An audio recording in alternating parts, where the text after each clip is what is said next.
করা তো বাংলা বঙ্গ সংস্কৃতি, গালাগাল দেওয়া, কে কাকে কত খিস্তি দিতে পারলো তার তো টিআরপি পারলো। এখন নিজেদের মধ্যে চলছে, পারস্পরিক চলছে, যেটা হয়েছে রেজাল্ট বিজেপি এমনটাই হওয়ার কথা ছিল। তাদের পাশে না দাঁড়ালে আর শুধুমাত্র গোলগাল কথা হাওয়ায় হাওয়ায় ভাসছি, রেজাল্ট যেটা হয় সেটা হয়েছে।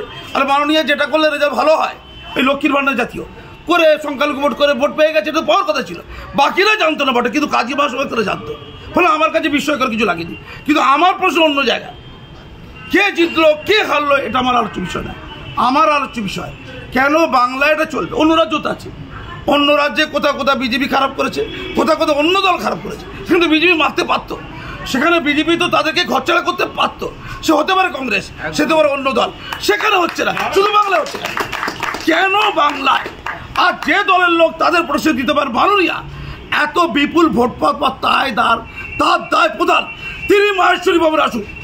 কোন দলের লোক দেখা দরকার? আমার বাংলাভাষী, আমার বাংলার সন্তান, আপনি মাহেশ্বরী ভবনে আসুন। কাজী মাসুম আক্তার এসছে, এটা বিজেপির লোক কি কংগ্রেসের লোক আমি জানি না।